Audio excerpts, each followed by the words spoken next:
Brazil will beat Japan. Many believe, especially because it's Brazil.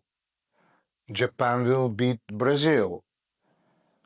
Quite a few believe that it might happen because, especially in Japan, the public opinion remembers the game they played, the friendly, a year ago, and Japan beat Brazil 3-2. Carlo Ancelotti was already the head coach of Brazil, and that was probably his big upset. But in that game, the lineup of Japan is basically identical to the lineup that is playing today in World Cup USA, Canada, Mexico.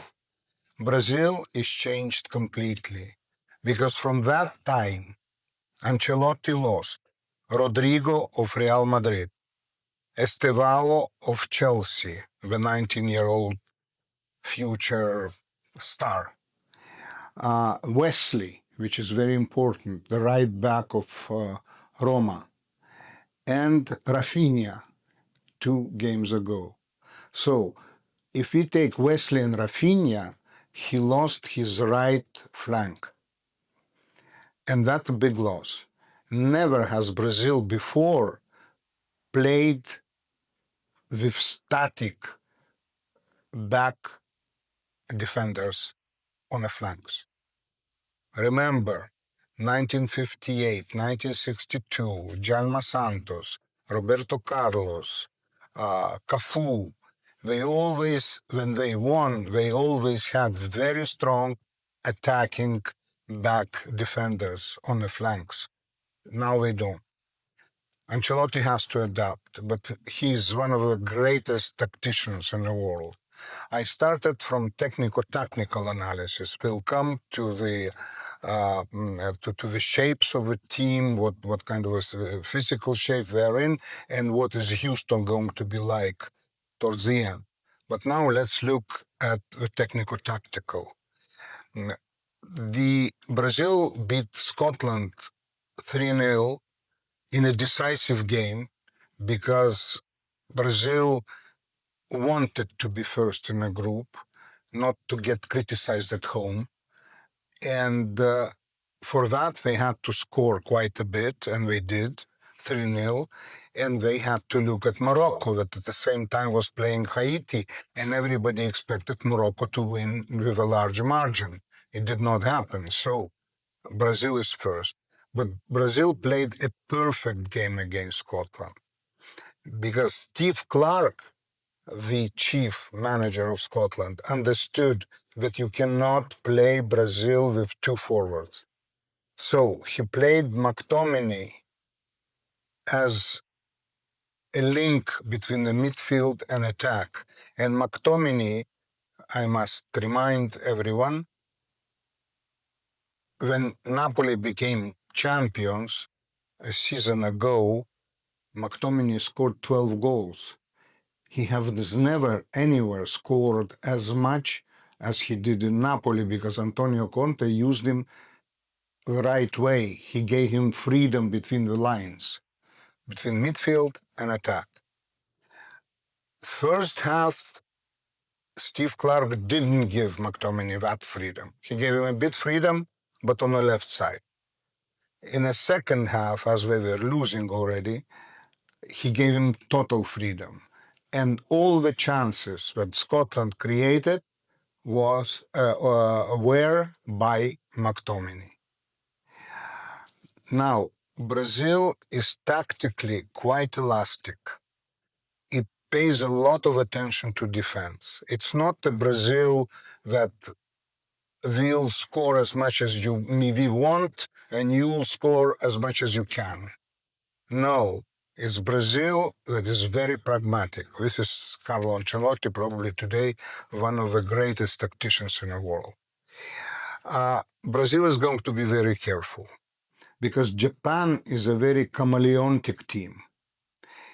It is dynamic, it is physically very resistant, and it, even if it plays 3-4-2-1, its tactical system changes every situation, I must say, every 10 minutes, if you want, depending on how the game goes. It adapts.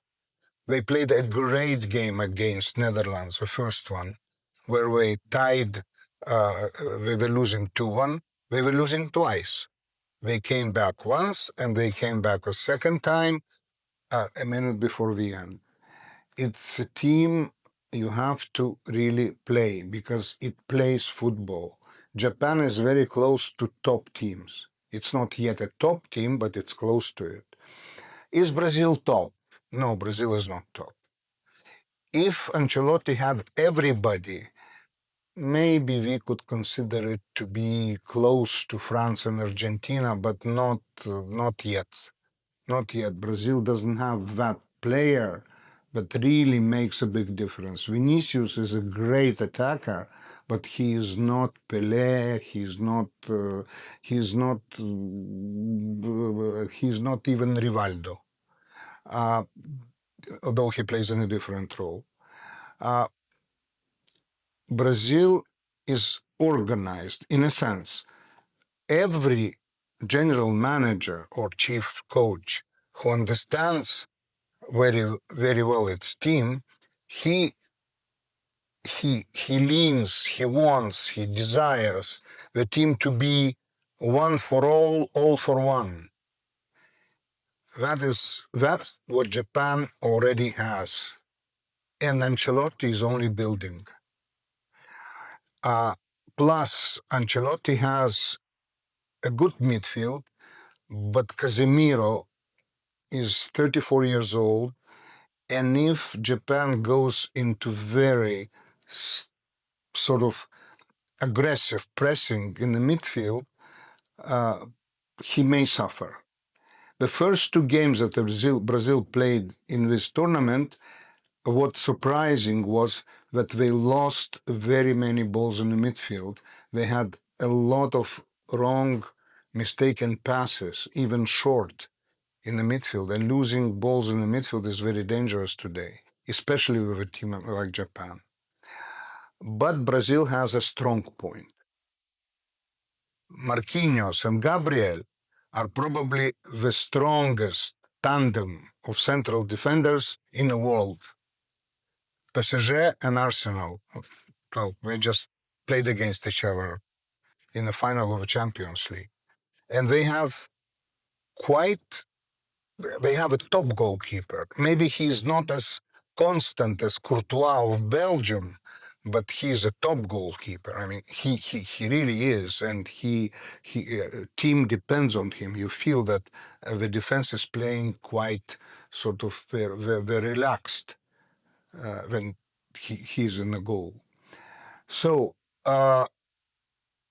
Vinícius is going to have freedom, I suppose. All the rest, Lacuna and whoever he plays on the right side in place of Raphinha this time, they're going to do all the dirty work.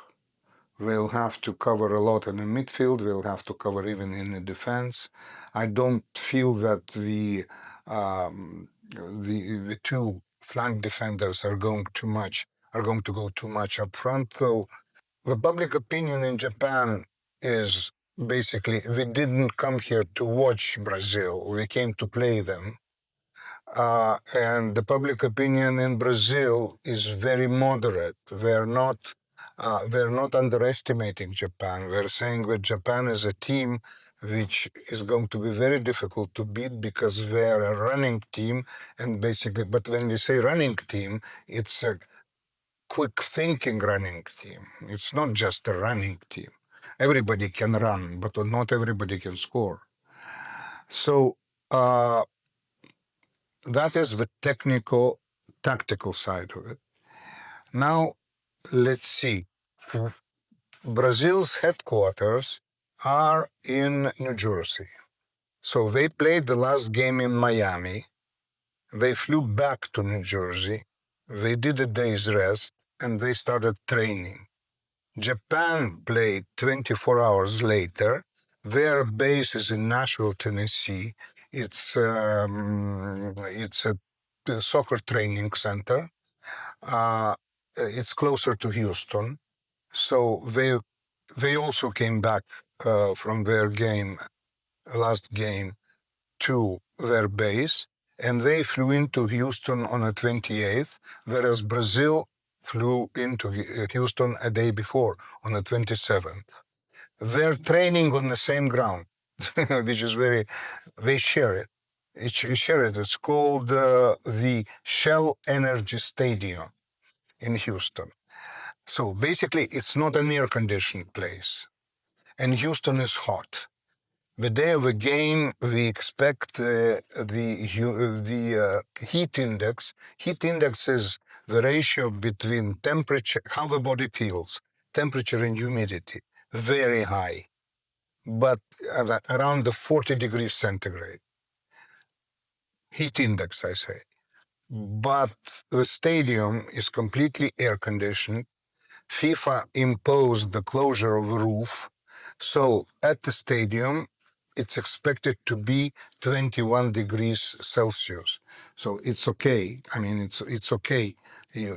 But Brazil had the 24-hour advantage, though it has a longer travel.